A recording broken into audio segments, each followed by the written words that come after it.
Hey, to my awesome women over 40, close to 50, like me. Y'all know I'm on a mission to help you get married, or if you don't want to get married, I 100% understand, but at least attract the love that you desire and you deserve. Because some of the things that I know now, I really wish I would have known back a few years ago. So, y'all, it's going to take a minute for this video. So I'm actually making some teas. And I said, I'm going to show y'all some of the teas that I make. I have a wellness tea that I drink every day. And then I like to drink hibiscus. I drink fenugreek. This is hibiscus and licorice, some orange teas, some raspberry teas. These are great for your body. They are great for your hair, whip your hair back and forth. They're great for your skin. And they're also great for your spiritual journey. There's something so spiritual about just sipping tea. Sometimes I sip it hot. Sometimes I sip it cold. It doesn't really matter to me. I like tea. I don't put sugar in my teas. My wellness tea is delicious. It doesn't need any sugar. But after a while, you just get used to not putting sugar in your teas. So you won't need them. So talking about tea.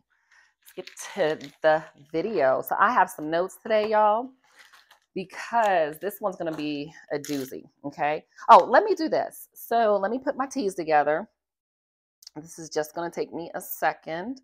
And then while I'm doing this, I'm going to actually show you the teas, because I know some of y'all are going to be like, oh my gosh, can you tell me what teas you're drinking? And I absolutely want to tell you. And these aren't just like, people drink green tea, black teas. I got a peppermint tea, a moringa tea. But I'm going to show you the boxes so you can screenshot it for yourself, because, yeah. Now, if you're watching this, you can fast forward. You know that.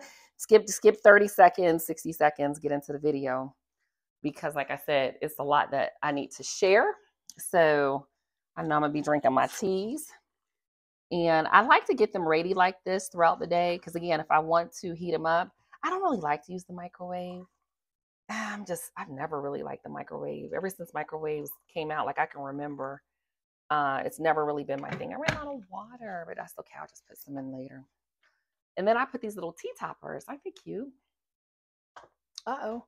My little tea toppers on top of them so they can seep and get full flavor. So this one decided it wanted to pop out. There we go. All right. Am I good? Okay. So real quick, this is a hibiscus licorice tea. I don't know if it's off. Orange tea. This is a butterfly pea tea I like to drink. The wellness tea. Let's see here. I don't think I put this hibiscus bag in. It's so good.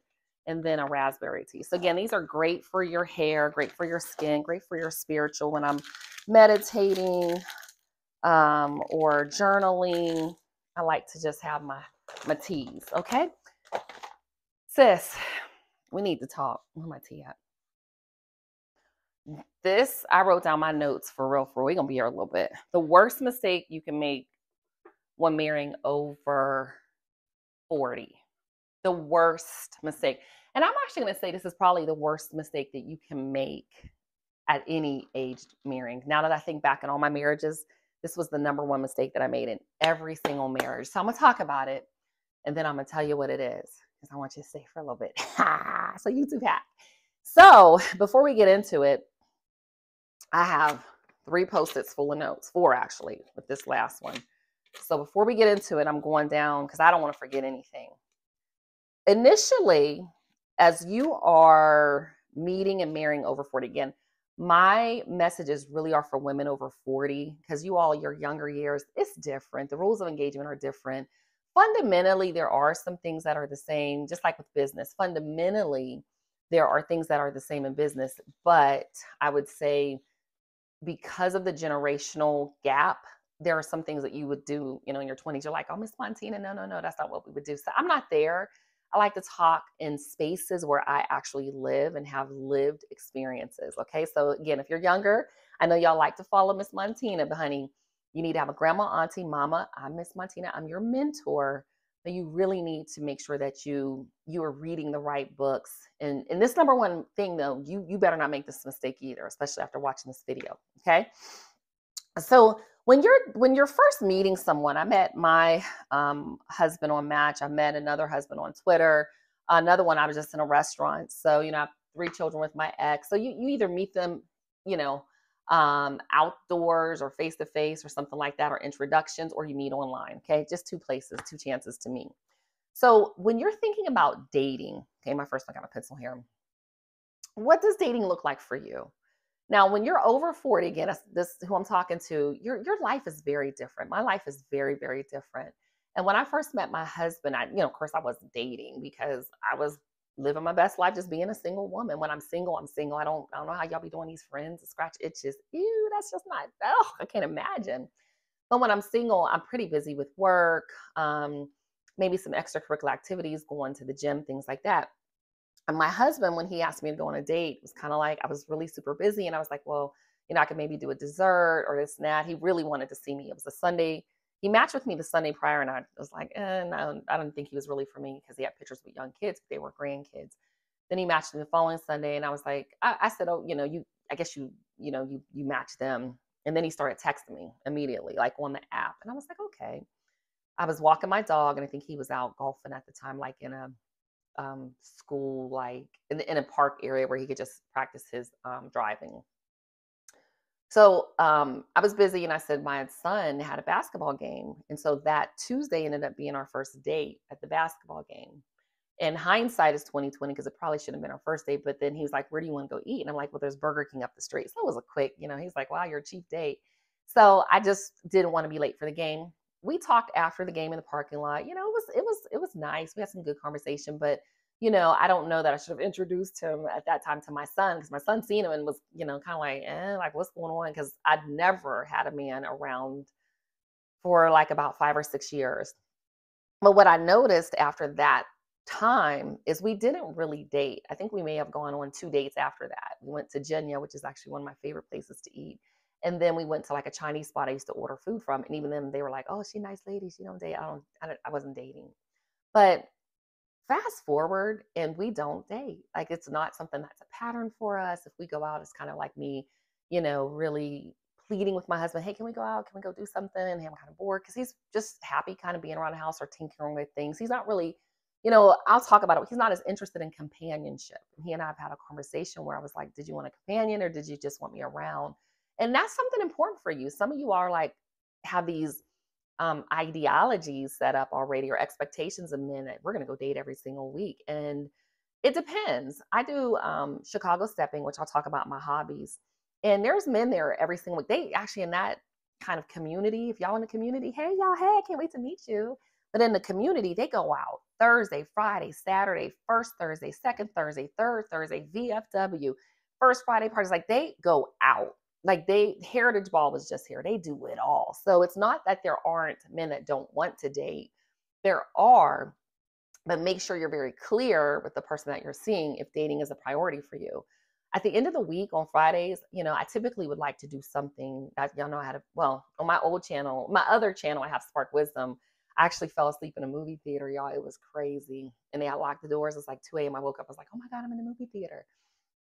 That was funny. So what does dating look like for you and your patterns in dating? I like to roller skate. I like to go out. I like to go to little lounges that they have here in Atlanta. I like to dress up and just because like I work hard and I picked up the last year a lot more opportunities, which is great, but I work hard. So dating needs to be a priority. What about spiritual beliefs? Do you all hold the same spiritual beliefs? Like, not just like a Muslim, Christian, Jewish, like how and what do you believe? Are you going to go to church together? Are you not going to go to church together? Are you going to have the same faith? Like spiritually, are you a spiritualist and this person is a, super committed to religion, which is different. So make sure that you're discussing your spiritual beliefs. How will you resolve conflict? I'm going to tell you, I don't care how great your marriage is. At some point, you're going to have your high highs and your low lows. And when the lows come in a marriage, any relationship, friendships, even parenting relationships, when the lows come, it is so low and you're in the valley. You're like, oh God, this is hard. What are you going to do? How do you resolve conflict? Are you going to have someone that stonewalls you? Are you a stonewaller? I used to be a stonewaller, just walk around with an attitude, not say nothing. I'm a lot better now. I don't do that. But are you a texter? Are you going to pick up the phone and call? Are you going to be able to have a civil conversation? Are you all going to shout each other? Are you going to call each other names? Like, their past experiences and problems are indicative of future results. Do they have a history of cussing out other people? And you kind of think, oh, that's funny, because your turn's coming around, baby girl. Your turn is coming around. So look at those type of angry patterns. How do people treat people? And not just surface people. How do they think? Do they project things? So these are things that you want to think, but resolving conflict is huge. And I found that even for me, I've had to learn, how do I resolve conflict? When I'm hurt, am I going to say hurtful things? Am I going to do hurtful things? Am I going to be reactive, or am I going to be proactive? Am I going to be loving and kind? Because it's going to happen. Okay. Let me get my tea. Because I deal with allergies here with the pollen in Georgia. Communication. How are you going to communicate? Are you going to send a text every day? Is that a priority for you? I like to write my husband like notes, and I've done it for years. But is that what they want? Like, my husband, he washes my clothes, which seems like, oh my God, great. But he's washed everybody's clothes, like his, ex's clothes. And if someone comes to visit, he washed my son's clothes. If we have a guest staying with us, he washed their clothes. He just washes. That's what he does. I'll wash the cars. I'll wash the neighbors' cars if they all park them along the line. So you really want to think about, are you loving them that way? And that goes back to the 5 love languages. And I have that somewhere on my list. I know, or thought I knew, my husband's love languages, but we never really had where he took the test. I kind of just would ask him certain questions, and I kind of figured it out. But they need to know, because how are they loving you? Acts of service is actually not my love language. I'm a words of affirmation person. I'm a physical touch person. I'm a quality time person. And the acts of service and gifts are way down at the bottom. So if I'm not receiving love that way or feeling love that way, that might be a problem for me, and vice versa. External influences, they are going to pop up. What I found is, for many of my friends and people that I know that marry later, so you're married, you marry again over 40, that external influence from, it could be a sibling, it could be a kid, adult children are a little different. It could be friendships, it could be co-workers, colleagues. It's going to come up. And how are you going to deal with some external influences? How are you going to deal with, boundaries? Like, what if your spouse, or your person you're dating has, a little love interest at work where she's like, oh, that's my work husband. Is he saying good morning, beautiful? So think through those things. Your finances. My husband, I guess you'd consider more of a provider. He wants to pay all the bills. He knows how to work and all of that. But for me, I don't mind helping with bills. So I was like, okay, if you're going to provide, I'm going to be the fun free, do with the F we want money. But then one month, I just pay credit cards, y'all. I just pay them. One month I looked and I was like, dang, this is $2,600. Let me go back. It was like over 12,000 on one car. I was like, whoa, oh my God, like this is a lot. And so I've had to have some conversations, but it was like exceeding what was going from a household perspective. So have a real conversation about the finances. And if you decide you're the fun money, you're going to be the trip money, you're going to be the date night fun and all of that, maybe have one bank account where that money goes into there. So it's equitable distribution. Okay. So it's not biased on one side. Like, say the bills are 2,000, maybe you contribute 2,000 and that's the fun money, but now it's more equitable distributed versus maybe the bills are 2,000 and then you contribute 500 or 5,000, then it's unequitable. Okay. Travel, again, a companionship. That's why I'm talking to y'all about these things. He may not want to travel, sis. You might have this glorious idea. Oh my God, we're going to go travel the world. Well, can he take time off work? Does he want to travel? Has he been all over the world and was like not interested? And that's why, even for all of you, and I do things too with my sister friends, but I do think about, okay, I don't want to do so much to where I won't enjoy doing it with my husband. I'm going to India this year. I would love for my husband and I to be going on this trip together, but I'm not. There are other places I want to go, but can he take the time off work? So again, you need to have these conversations. Extracurricular activities. For me, I do yoga, Pilates, bar, cycle. I have hobbies, Chicago stepping. I like to regular stepping. I like, I'm getting into other things as I'm getting older. I've like painting, ceramics and all of that. Is this something that he's going to want to do? Remember, it's an 80-20 rule. 80% of everything you want is in him. The other 20% says you better go figure it out, because it's not going to be in the other person. And y'all men too. We cannot be your peace and your happiness and everything for you. We can be your peace, but you have to be our safety and security in the way that you talk to us, the way that you provide. We appreciate it. But guess what? When y'all over 50, I hate to say this, but there are more options for a certain aesthetic of women that are willing to put in the work. I call them the finest fit, feminine, friendly, fun, interesting, nice, exciting, energetic, sexy, sassy, trauma free than there are for men. So there are more options for many of us than there are for you, because what you want, you probably can't get as freely as we can, because I don't care what they say on the internet. These 20-some-year-old women, 30-some-year-old women don't want men their father's age. I have a friend that's 40. She was like, I'm not dating a 55-year-old man. He's like close to my daddy's age. Her dad is 60. So you all need to really think through some of these things as well. Do your goals align? Okay. Do you have and share the same marital goals? Your goals in life. And I hear some of y'all say, he don't know my goal. Listen, we at an age now where really you might have some goals, but like, are they super, what they call them? Audacious goals, like big, hairy, audacious goals? Probably not. Your BHAGs, you probably have done well. And you're like, I mean, it might be time to enjoy life. Like I'm at a stage in life where I'm like, I just want to enjoy life. I want to be gone on the weekends. I want to travel. I want to have friends over. I want to drink wine. I want to drink my teas. I want to go to the spa. I want to go get my hair done. I just want to live and be happy. Okay. All right.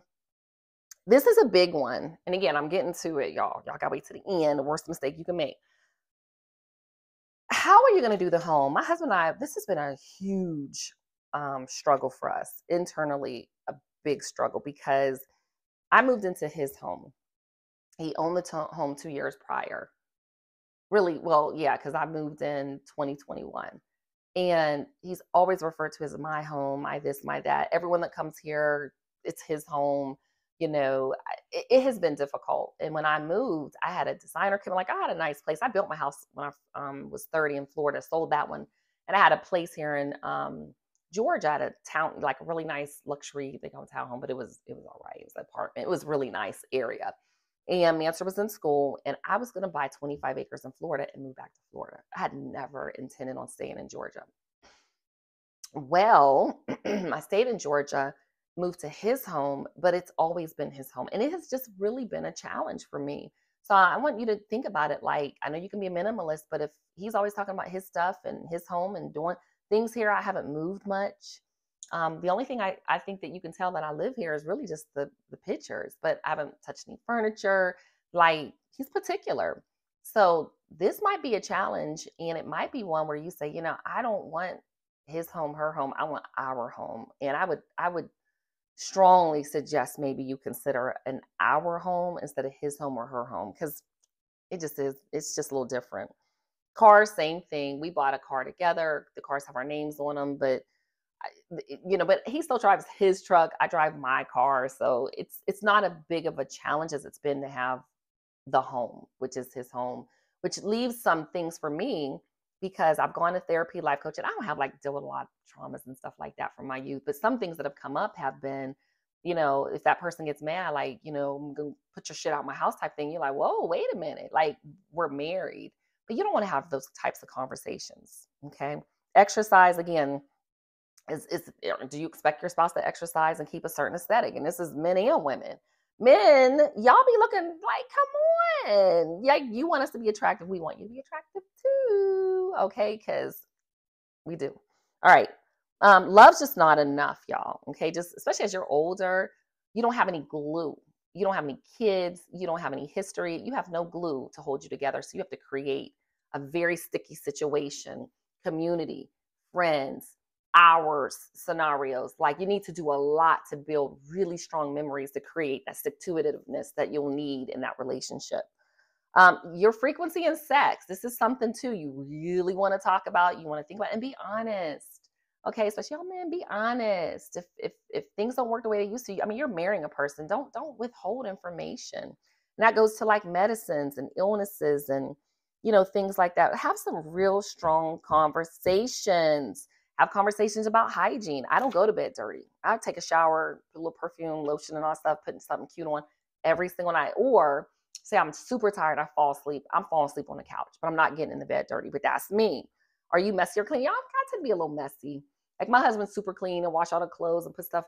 I'm okay if putting my clothes on the couch for a couple of days. I'm okay if, I rinse stuff off and leave it in the sink when I go to bed. Now, when we first met, I wasn't, but one day it was late. He's like, leave it in the sink. And I was like, oh, thank God.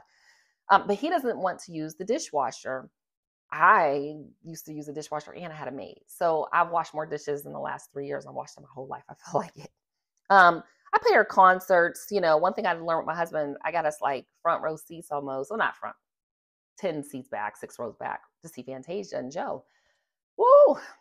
He is PTSD. He just was like, no, no, no. So we had to go like give our tickets away and go to the back. Learn those things about your partner. Like I said, just learn those things.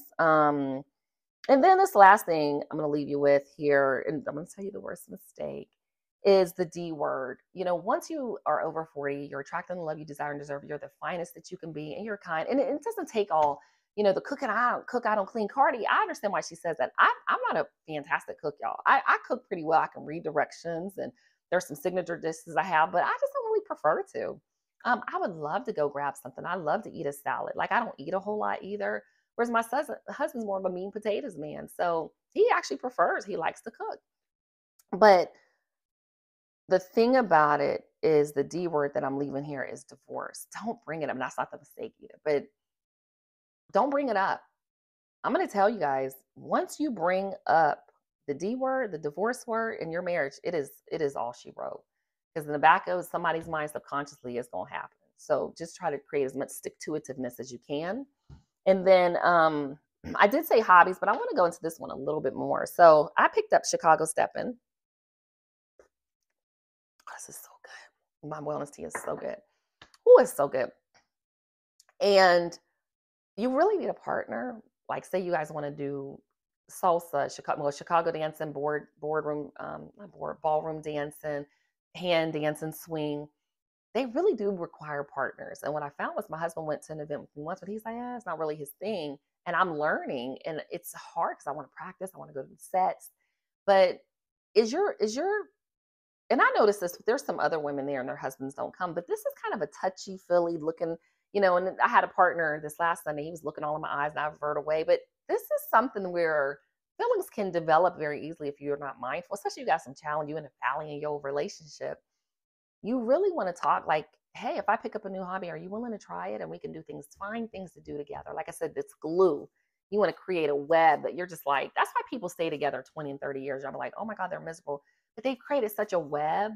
They're intertwined. That's what I understand now that I'm older. They're like, it's not even worth it to leave. It's like, we just might as well stick in it till death do us damn part. Whereas when you're in a second or third and you marry a little later, over 40, you're like, shoot, I just go find me somebody else. There's more options. And there are options. Don't get me wrong. But then you just look like, dang, do I want to do this again? Do I want to change my last name again? Do I want to go through this again? Do I want to have another wedding? Or do I even want to get married again? I mean, as you get older, not that you really need to. I didn't need any benefits. I didn't need anything. Marrying was, my husband wanted to get married. And it's nice to feel like you belong to someone. It's nice to feel safe and secure in a relationship. And also, I think it's important, especially for some men, because if you're not married, you always leave her open to options. So some of y'all men, listen, when I walk around with no ring on, oh boy, it's a problem. So think like that as well. So I don't know, you might want to marry, maybe you want to have a ceremony and do a ring and you don't want to really get married on paper, do you? But the thing that is the worst mistake you can make marrying over 50, and why I went over all of these things, is the worst mistake that you can make if marrying over 50 is not investing in marriage counseling, not workshops, not going off on a retreat with your church, not investing in, this stuff online I've seen. You need marriage counseling. You need an actual counselor. Maybe it's a husband and wife. You need people in there asking a lot of questions. You need to hear responses. My husband and I recently started marriage counseling. And I look back and say, dang, this is where I've really missed it in relationships. This is where I really missed it in my marriage, because they're going to ask things you never would have thought of. And not just like, you can ask them questions like, well, what happened with your last relationship? But you're not a therapist. You don't know how to probe deep. You don't know how to ask about family history. You don't know how to ask about relationships. You don't know how to ask about hurts. You don't know how to hear the layers in stories. So that's why I think it's really important. It is if you marry without going to a marriage counselor, good luck, because you're going to find out things that you're just going to be like, you just could have unpacked them in therapy. Like I said, how are you going to resolve conflict? Well, you're happy right now. So you're going to say, oh my God, we're not going to have any problems. And we're just talking, we're going to communicate. Well, communication is the number one breakdown in marriage, right? And then comes finances, communication. You get older, you got no financial problems. Not really. So yeah, you should communicate, but what if a person's a stonewaller? What if they're a texter? What if they scream at you? What if they make you nervous? What if you guys have a situation that's very difficult to come back from? You want to invest in a marriage counselor. So I'm gonna tell you, worst mistake that you can make is not investing in one. Okay. So it took me 25 minutes to tell y'all that. I gotta give you some views, y'all. Y'all know I don't use YouTube for monetization. I use it just for fun. It's part of it is just like, dang, I wish some of this information was out there for me. Because everyone's out here, and I spoke with Kevin Samuels, and he's like, the fit, feminine, actually not mine. He was FBI fit, feminine, beautiful, inspiring, we're nurturing, but there's going to be some challenges that come up. And there's some things that have come up even for me. And I'm just like, whoa, oh my God. It's difficult to stay not in your feminine, but it's difficult to be kind to people if they're not kind to you, or to have strong opinions about something, or you're just like, hey, this is a non-negotiable, this happened. And I'm a processor, so I'm not going to really say anything immediately. It takes me a while, like to really not resolve things, but to process things and to really have an opinion. And sometimes that looks like passive aggressive behavior, but it's like I'm just like really trying to process it. And then I deal with a lot of external things just with my work, and it requires a lot from me. So again, I want you to go into this. And I don't know, marriage counseling could just be good if you're a couple. You don't have to be engaged. Do it before you get engaged. Shoot. Find you a therapist. And it won't be your individual therapist, but find someone based on your insurance or like copay. Like my insurance, I have pays 100% for my individual therapy. And then I have insurance for my husband too. But I use mine mainly. With his, we had a $50 copay. So I was like, dang, we can get 100% off with mine. But make the investment. So not just individual therapy, not just a life coach, which helps you to celebrate your life. Marriage counseling, premarital counseling, pre-engagement counseling.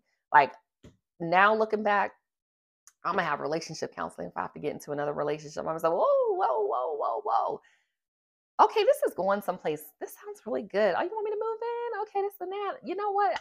I think can you mind if we go to counseling? And here's the thing, if they're like, they're so against it, I wouldn't even consider them. I wouldn't. I'm telling you, I've always been huge on therapy, but now I'm even bigger on something bigger on therapy in terms of just being healed. Like men are walking around with traumas too. It's not just, especially over 50, y'all been hurt. Oh my God. Y'all be watching my videos, compliment my hair. So I see y'all trying to be fresh, but y'all walk around with stuff too that y'all have got to get healed from. You got to get healed from that being bitter at your ex. You got to get healed from, your kids not speaking to you. You guys have loosey-goosey boundaries. You all are doing like, you don't know how to truly, express yourself. You're not vulnerable. You guys have a level, some of y'all have this level of, I don't give a F so far up here that you're hurting women that really desire to love you. So when I'm finding with older men and talking with friends and you all that are in my groups, is that they self-sabotage. They love you, but they want to be right so bad that they'd rather be right than get what they want. So at some point, you want to make sure that you understand how to resolve conflict. So this was a long video. I hope YouTube broke it up into chapters, and I'm going to enjoy my teas. So you guys have a great rest of the day. This tea is delicious. It's a wellness tea. Oh my gosh. So I'm not going to talk anymore. I am going to share the tea. Thank you so much for watching. But with this tea, it's sencha leaf, ginger root, fennel seed, dandelion root, tulsi leaf, turmeric root, lavender petals, stevia, natural flavor. It is delicious. It is a wellness tea. Health is a state of body. Wellness is a state of being. And I think I got this from one of the vegan, Dr. Bobby Price, I think is his name. And it's delicious. Okay. Y'all have a great rest of the day. And don't make the mistake of not investing in marriage counseling. Because if you do, don't come back and watch my videos and be mad at me. Okay. Sip of my tea.